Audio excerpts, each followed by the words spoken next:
back to Thor and Odin stories? Where were we? And there was Thrym the Cunning, the giant king who stole Thor's hammer. Odin traded him Freya to get it back, then sent Thor in disguise to hold that door. Things about to get vile.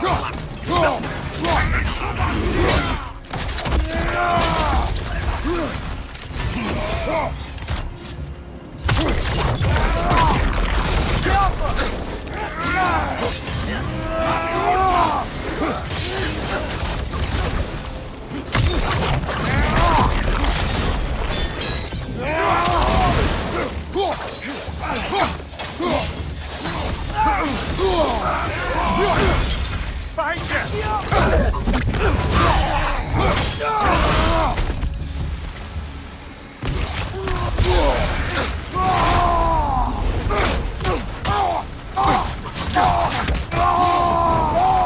you! Watch out!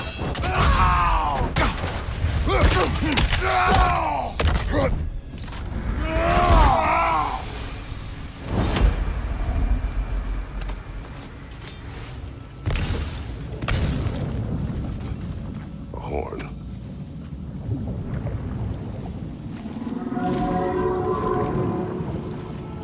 Look here.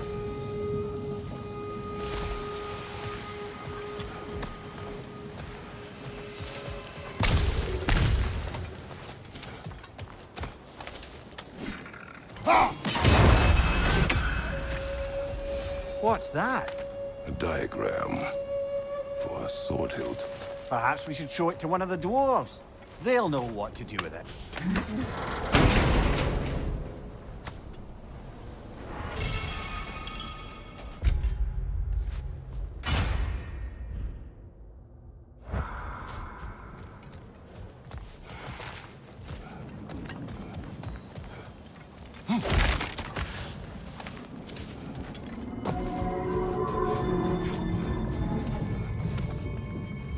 Brother, you ever think of cooking meat with those blades of yours? No. They would foul the meat. Oh, because of the magic on them? The blood. Ah, yes. Carry on then.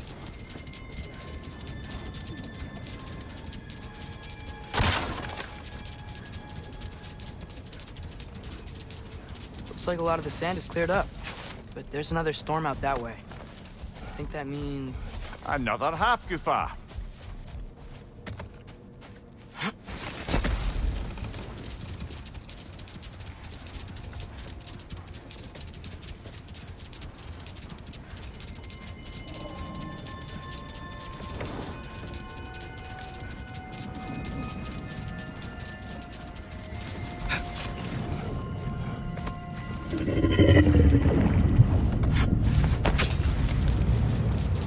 Okay, what other terrible things have Odin and Thor done?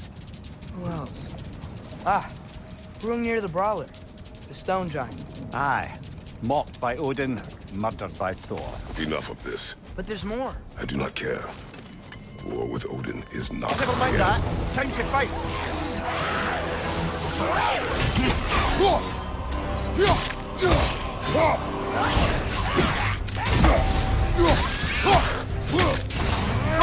Left one.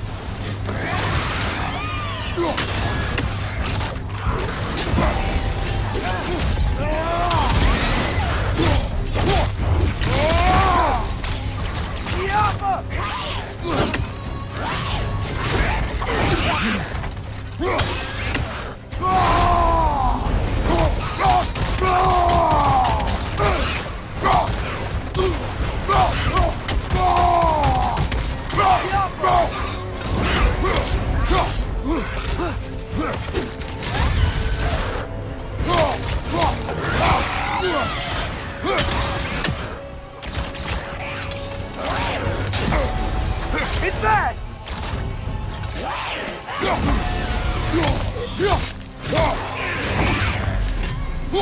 That's Roga.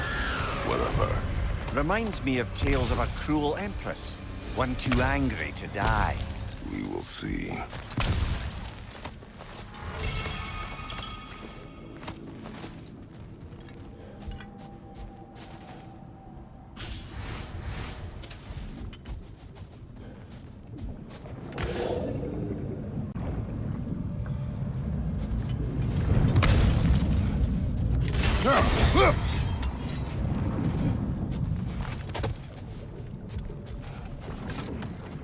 soldiers we fought in Svartalfheim, those were Einherjar? I thought Einherjar were just spirits in Valhalla until Ragnarok comes. They were no spirits. Indeed, brother.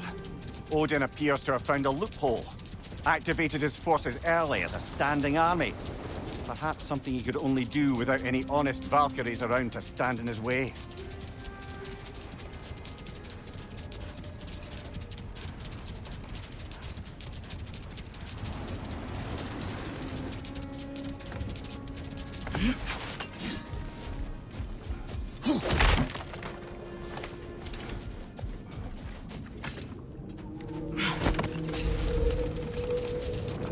There's something I'm not sure I quite understand.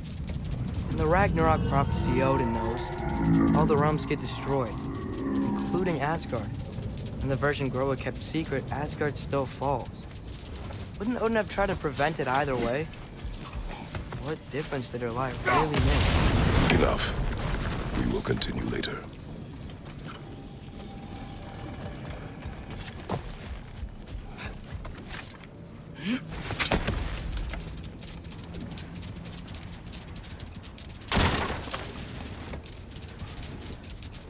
Atreus, I've been considering your question about whether Groa's deception made a difference. I think of it this way. When it comes to subverting prophecy, knowledge is power. Without a full picture and context, the finer details can lead you to tragically incorrect interpretations. Hold. We will finish later.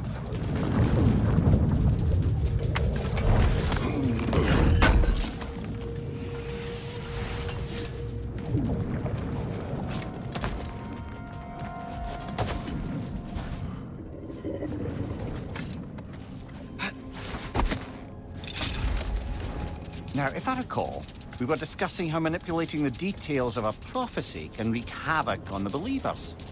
Back in my homeland, I was privy to the operations of a certain coven of heath witches who were keen on destabilizing the government. They picked an influential Thane, an otherwise loyal man, and fed him a story of his own ascension to king. They dressed it up in enough details they knew would come to pass, so when they did, the Thane took it as confirmation. Let this wait. Stay alert.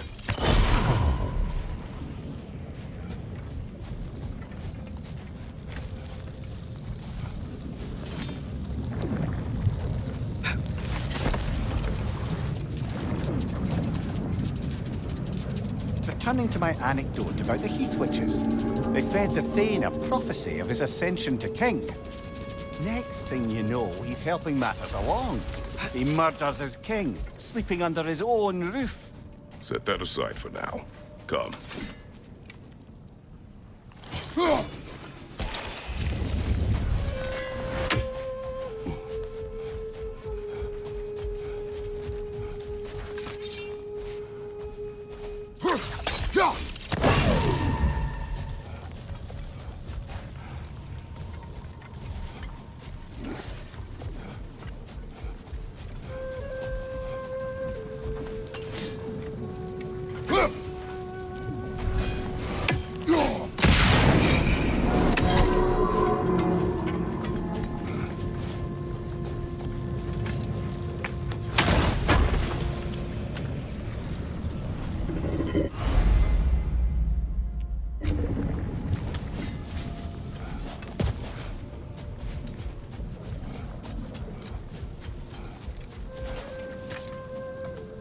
Ymir, what do you think it means? Seeing more raiders come back as Hellwalkers lately. I thought freeing the Valkyrie Queen was supposed to restore balance to the realms and keep that from happening. That's a good question, lad. And a troubling one. If Hell's filled up again, it suggests that something's been hindering Sigrun's efforts. Or perhaps something even more urgent is keeping her distracted and unable to visit, even occasionally. Yeah. Sorry, Mimir.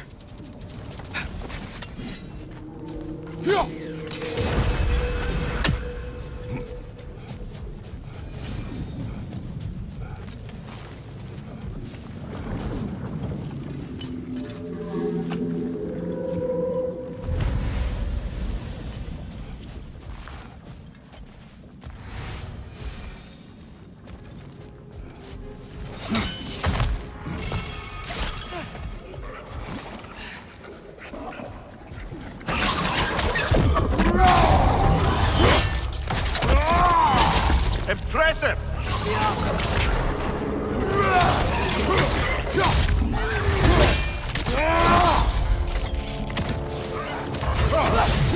Left flank! Behind!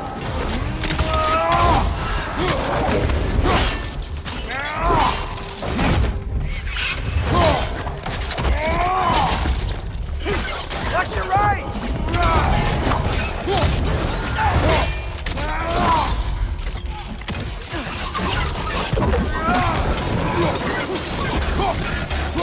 Behind you, brother!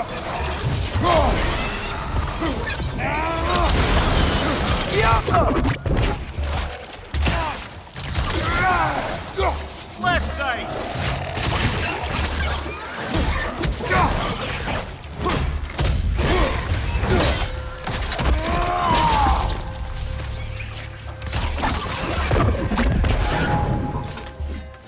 Behind you!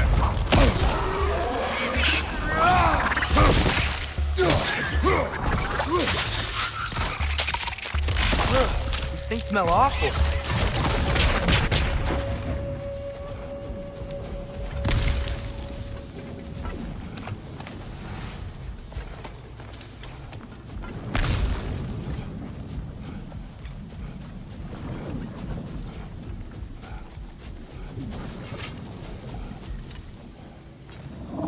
These rooms.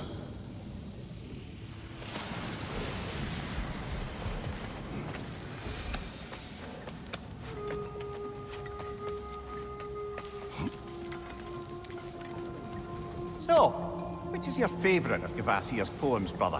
Why would I choose a favorite?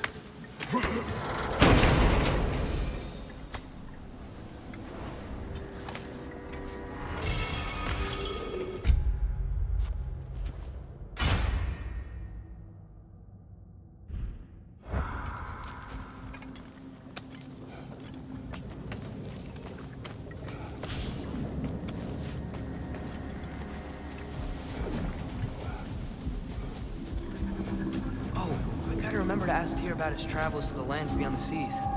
You wish to travel the world. I don't know. Maybe. See new places. Find out more about myself.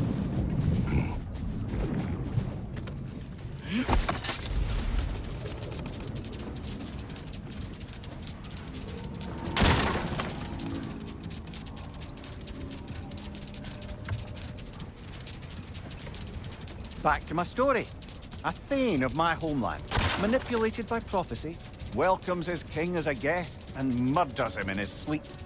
Murders many he once called friends, too, thinking them fated to oppose him. Then, for a finishing touch, the witches revisit this usurper. With just a few details structured ever so misleadingly, they convinced the fool he was invulnerable to all threats. Physical or magical? Aye, but 'twas not so for him.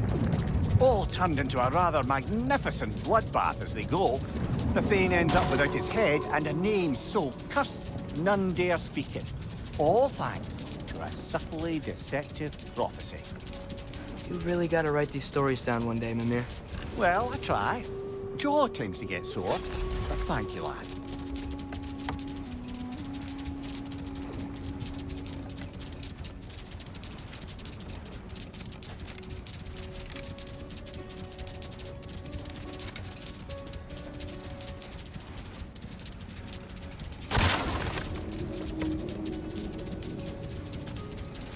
So not all dwarves can do that thing Brock and Sindri do, right? Where they just walk between realms and turn up somewhere else?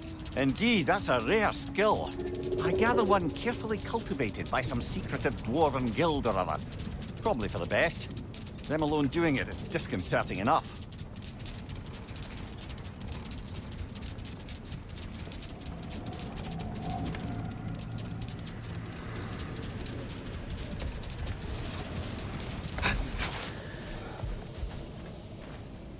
Here.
Father, what's the biggest thing you've ever fought?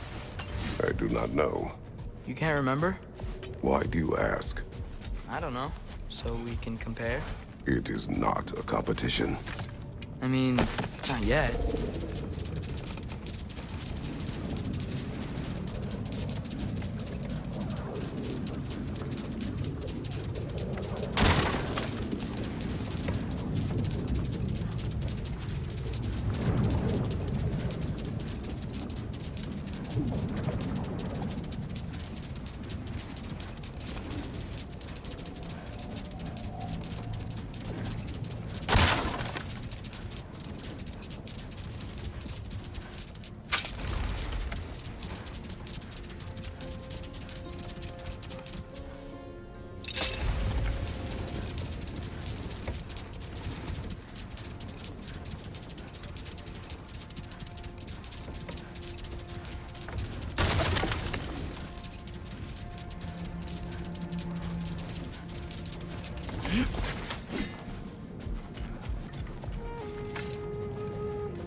Sort of a harp. I can play beautifully, you know. I do not, and would prefer it remain that way.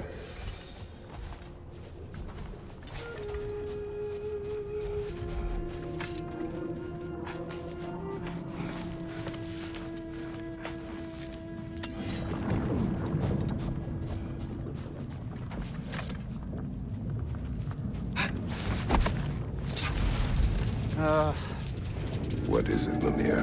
That's nothing, brother. Just... You ever have those moments where you wish you could go back? Rewrite your own past, make different decisions? Journeying through time is more trouble than it is worth. Ah, fair point. You're speaking metaphorically, right? No. Of course you're not.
Mimir, I know this sounds weird, but can you tell me again what happens when someone dies? Every living thing has a soul, and every soul has 4 parts. Form, mind, direction, and luck. Direction steers the souls of giants, dwarves, elves, and animals toward the Lake of Souls in Alfheim, where all the parts may be absorbed back into Alfheim's great light. So that's where Fenrir is? The Lake of Souls? As long as And his in pristine soul still has its condition, too. direction, aye, it's well on its way.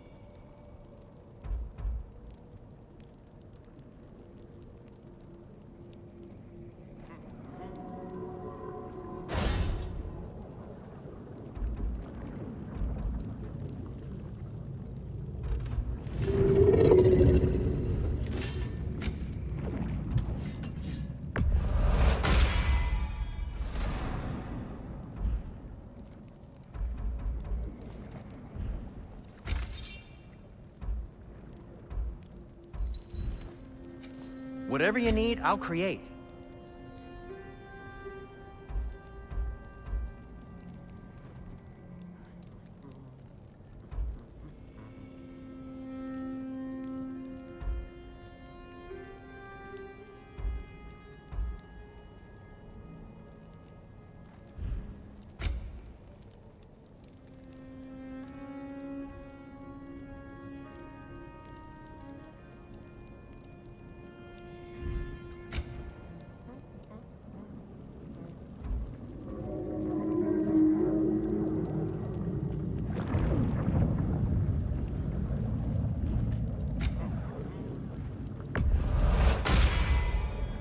Huh. That might be my best piece yet today.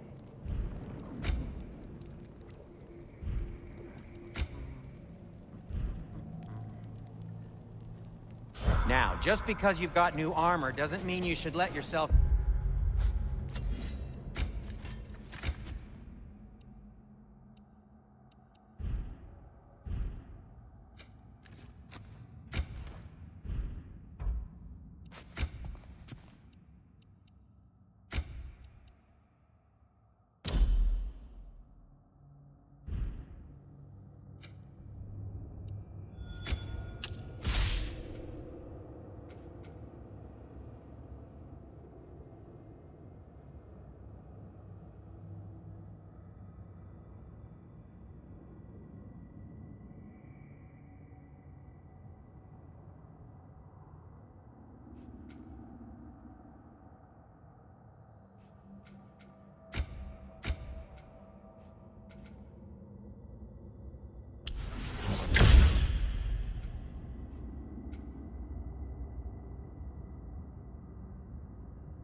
Get knocked around more.